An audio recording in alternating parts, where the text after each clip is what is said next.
Hi, welcome back to my channel. My name's Lulu, also known as Curly Q Lou, and today I wanted to let you know about my experience using the Dyson Supersonic hair dryer. But before we get into how I feel about the product, I'll tell you a little bit more about it. So I purchased this hair dryer in Germany at a place called MediaMarkt for about 400 euros, which is over $400. It's expensive. That is by far the most expensive hair tool I've ever purchased. Way more expensive than the straightener I used to use, which I think was like $80. And the hair dryer that I was using before this costed me about $60. So this is a huge price difference. So it comes with the hair dryer itself along with a couple of attachments. So this is the diffuser head, and all of the attachments go on with a magnetic attachment, so it's really easy to put on and off. It also comes with a couple of concentrator nozzles that also just go on with a magnet. So why did I spend $400 on a hair dryer? Well, I had seen a lot of reviews online of people saying that it really cut down on the amount of time it took to dry their hair, which is a huge pain point for me with curly hair because it takes me around 30 to 40 minutes to diffuse my hair, which just feels like a long time. So any chance that I have to cut down on drying time, I definitely want to explore. The return policy for MediaMarkt, where I purchased this, is 14 days. So that's not very long for a curly girl who only washes her hair twice a week. So unfortunately, I was only able to use this 4 times before I had to make a decision on whether or not I would keep it. So in trying this product, one of the first things I wanted to try out was the diffuser head. This is honestly the part that I was the most skeptical about because I had heard and seen reviews of people saying that the diffuser head was too small and too shallow. So this is definitely something I was worried about because I'm coming from the Black Orchid diffuser head, which is very big and very deep.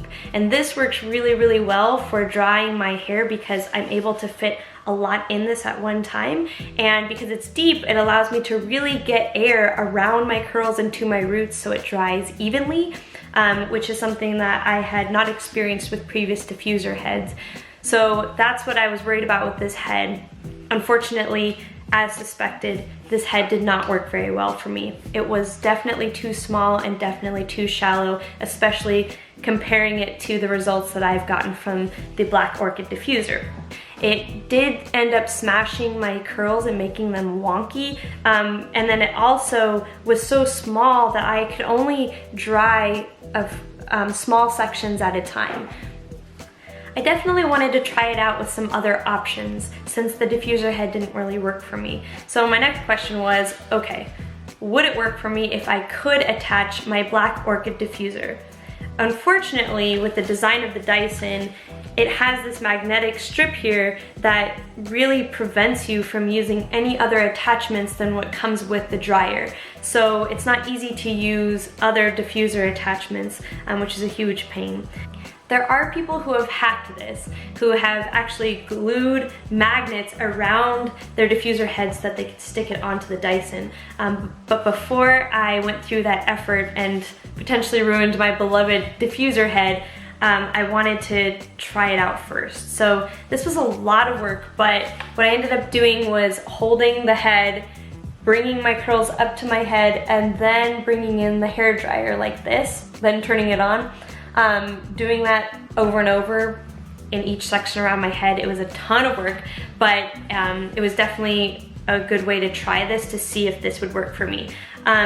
It did work okay, but it did not cut down on drying time for me. So I can't justify a $400 hair dryer that I also have to glue magnets onto my diffuser head in order to be able to use, especially if I get the same results and the same drying time as I get with my other hair dryer, which was the case here. So yes, this could work for me, but I won't go through that effort because it's not worth it.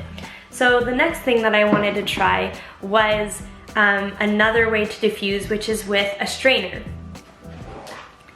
So this is my strainer, and I've shown this on my Instagram before and got a lot of crazy comments of people wondering why in the world somebody would use a strainer to diffuse their hair, which I can totally understand that sounds crazy, but if you don't have a diffuser, or if you forget it and you're traveling, this is just another option, and for some people it even works better. So in order to use a strainer, you literally just take your hair, put it in the strainer, bring it towards your head, and then you can use the hair dryer to dry it like that. So I also tried this with the Dyson because I wanted to see, okay, could I dry my hair faster if I used something else for diffusing?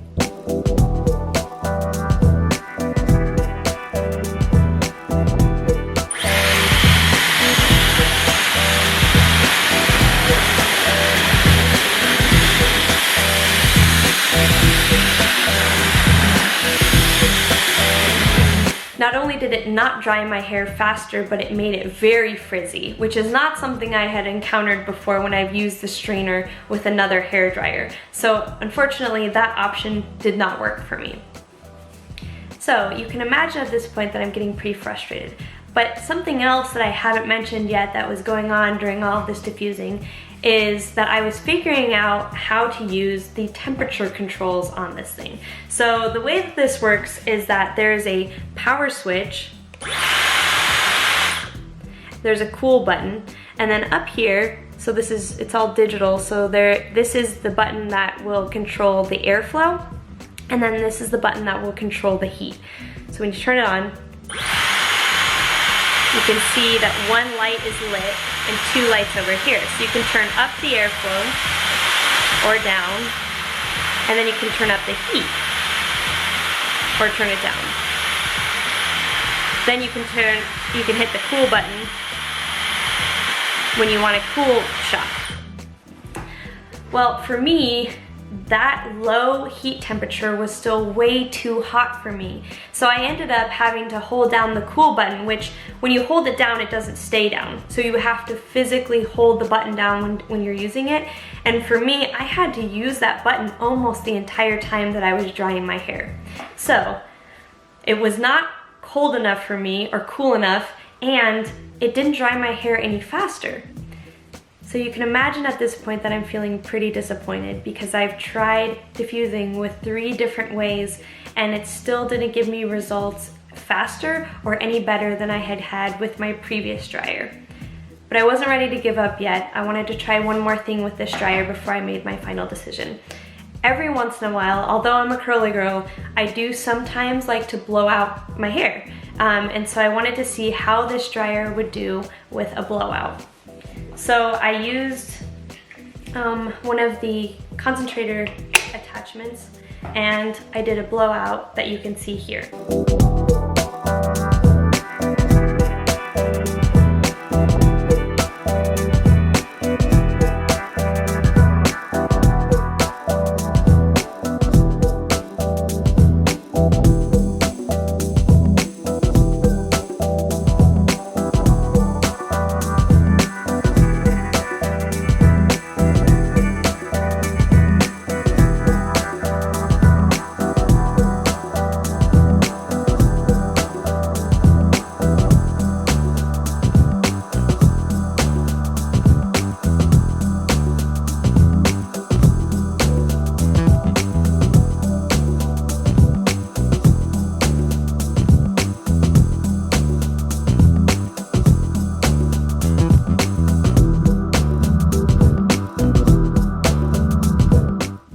So not bad. It gave me pretty good results, but did it dry my hair any faster than my other hair dryer when blowing out?